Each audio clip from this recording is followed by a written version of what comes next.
કતારગામમાં રહેતા વાલીએ ખોટા દસ્તાવેજોનો ઉપયોગ કરી બોગસ ડોક્યુમેન્ટ્સને આધારે સરકારી નોકરી મેળવવા જતા ભીરવાયા। સમાજ કલ્યાણ અધિકારી અઠવાલાયન્સ પોલીસમાં ફરિયાદ આપતા ધરપકડ કરાઈ હતી।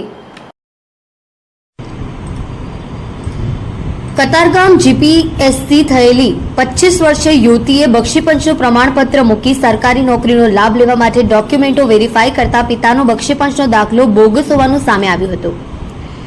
આથી સમાજ કલ્યાણ અધિકારી તરીકે ફરજ બજાવતા જીતેન્દ્ર ચૌહાણે અઠવાલાયન્સ પોલીસમાં ફરિયાદ આપી છે, જેને આધારે પોલીસે રેખા શાંતિલાલ ખટીક અને શાંતિલાલ શંકર ખટીક સામે ગુનો નોંધી ધરપકડ કરી છે।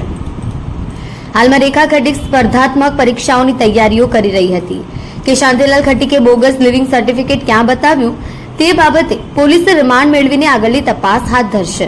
રેખાનો ભાઈ અમદાવાદ પાલિકામાં કોન્ટ્રાક્ટમાં નોકરી કરે છે। પોલીસે જણાવ્યું કે યુવતી નામે રેખા ખટીકે 30/5/2016 જિલ્લા સમાજ કલ્યાણ અધિકારીની કચેરીએ બક્ષીપંચનો દાખલો મેળવવા 31/3/2016નું શારદા વિદ્યા મંદિર સિંગણપુરનું લિવિંગ સર્ટી અને પિતાના આધાર કાર્ડ તરીકે જૂની તરેડ પ્રાથમિક શાળા મહુવા ભાવનગરનું 16/7/2008નું એલસી રજૂ કર્યું હતું।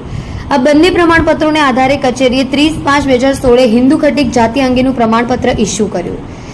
ત્યાર પછી રેખા ખટીકે વર્ષ 2023-24માં નર્મદા જળ સંપત્તિ, પાણી પુરવઠા અને કલ્પસર વિભાગ ગાંધીનગર હેઠળની મદદનીશ ઇજનેર વર્ગ 2ની સીધી ભરતી સંદર્ભ ફોર્મ સાથે જાતિના પ્રમાણપત્રની નકલ મૂકી, જેમાં રેખાના બક્ષીપંચના દાખલા અને તેના પિતાની એલસીની ખરાઈ કરતા આ કૌભાંડનો ભાંડો ફૂટ્યો હતો।